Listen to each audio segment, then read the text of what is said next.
One of the things I love about MadFest is its ability to cut through the BS. That's what this conference is all about, and our next speaker does exactly that. He creates digital strategies that help to actually make a difference. From Incubeta, please welcome Damien.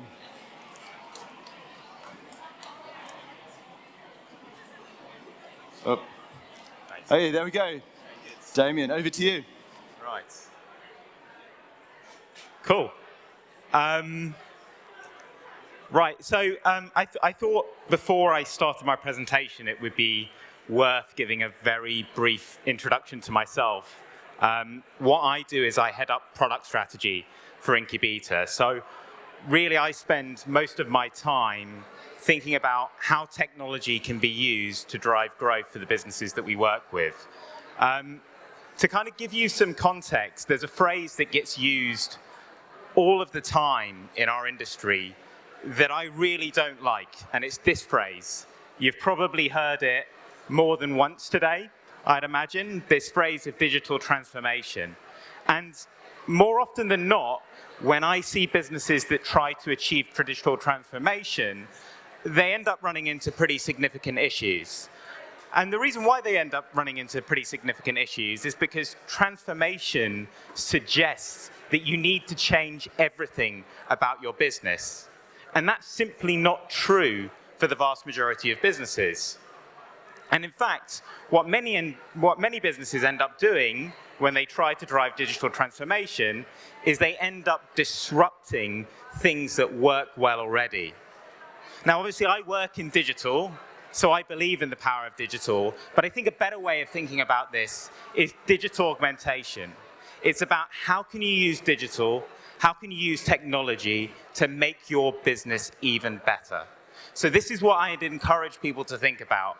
Rather than thinking about transforming everything, think about focusing on the few things that will make a difference and doing those things really well. And today, I want to talk about 3 things which I've seen make a really big difference for the businesses that we work with. The first, I've called this upgrade your creative, but what I could have just as easily have said here is start thinking about your creative through a digital lens.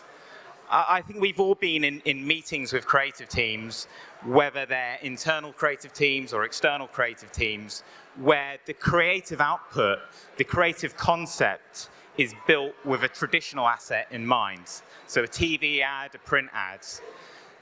The challenge with that is, firstly, most businesses now spend more than 50% of their marketing budget on digital channels. And secondly, there's a whole lot more that you can do through digital than just a static asset. And I think by thinking about the final output in traditional senses, you miss all of these opportunities around interactivity. So I wanted to show you a couple of examples of things that we've developed, simple things where we've put interactivity at the forefront of the way that we thought about digital assets.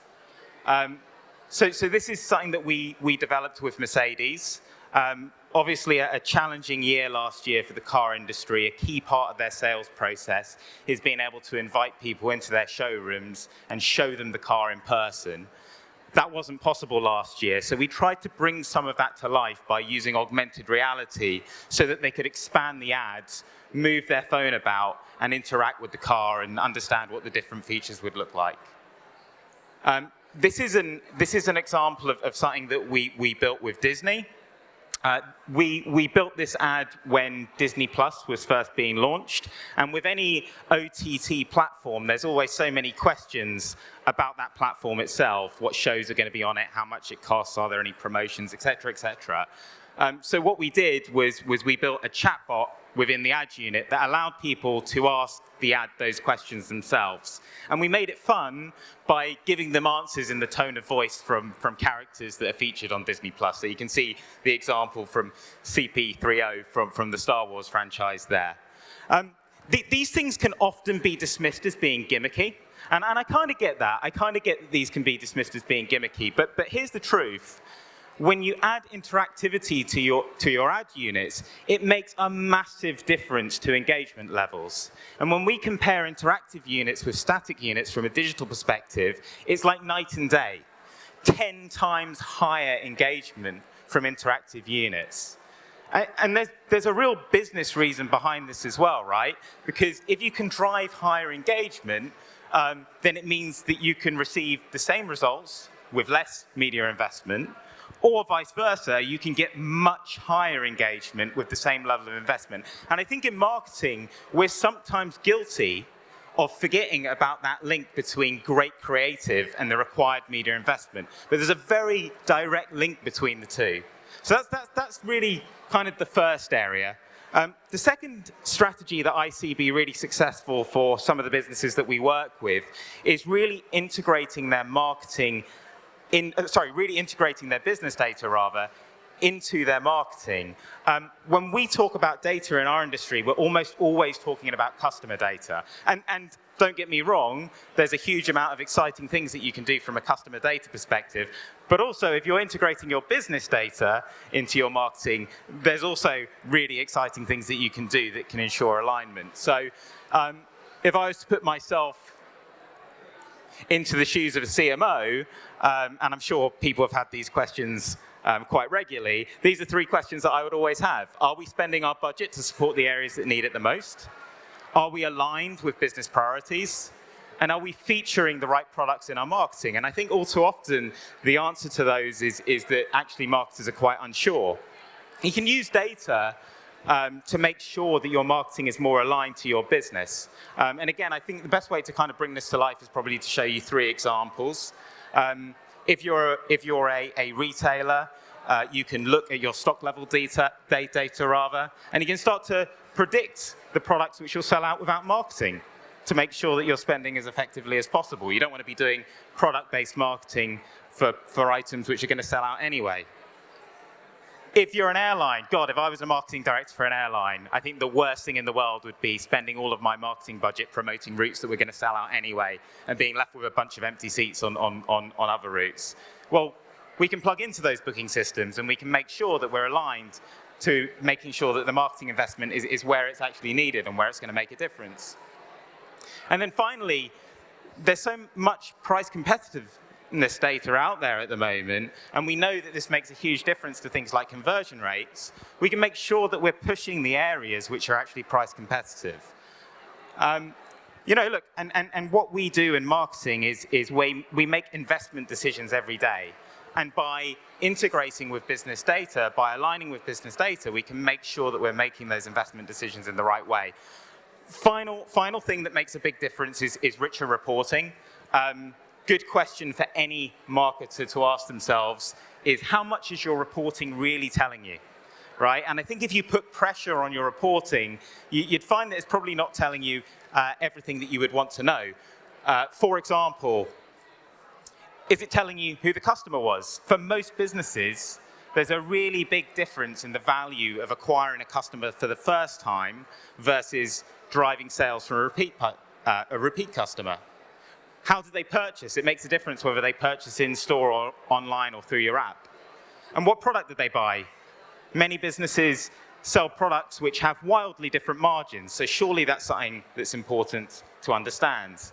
And again, this is about putting pressure on your reporting to understand those things. It's not good enough to only understand at a top level what the sales number is, because there's so much more context behind that sales number.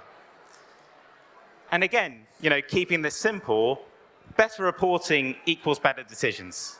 Your reporting drives the decision-making within your business. So the better your reporting, the better your decisions, and the better the value you get overall.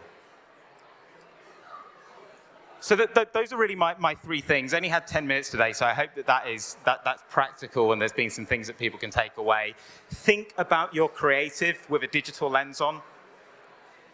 Think about how you can use data to integrate with your business and make better investment decisions. And then finally, really put pressure on your reporting. Yeah, and then kind of like the key takeaway really, I think, is don't look to change everything about your business.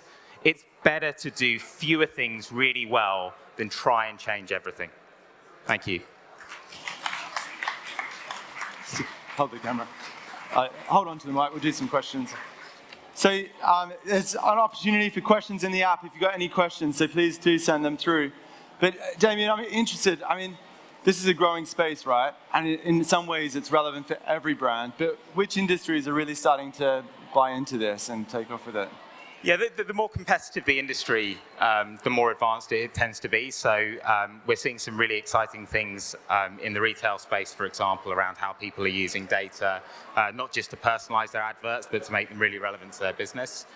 So I think, from my experience, the retail industry is often at the very forefront of what's possible within digital. Yeah, yeah. And if there was a brand that you could talk to today, like which brands do you think really need this sort of thing? I think in a way, most businesses do, right? So the only people that I would say tick all three of the boxes that I spoke to today would be pure play retailers. Right. So businesses that started as online companies, and they don't have kind of all of the legacy baggage that kind of older businesses would have. So I think that there's, I think most businesses would really benefit from kind of looking at what makes pure plays tick, how they've really accelerated their growth strategy. Yeah, and I like your advice of like not biting off too much more than you can chew type thing. What's the best way for a brand to get started on this journey? Yeah, so the first thing that you have to do is you have to assess where you're at. And that does mean looking at every aspect of your business. You have to be critical where you're not doing as well. But you also have to be confident where you are doing well. And then you need to understand the areas which are actually going to make a difference. And then you have to be pretty ruthless about focusing on those. There's so much noise in our industry. There's so many different things that you could focus on that I think it can be very easy to get lost. So it's about agreeing, what are the three things that we're going to focus on, and being pretty ruthless and relentless about focusing on those areas. Okay, very cool. Thank you, Damien. Well, thanks very much. All right.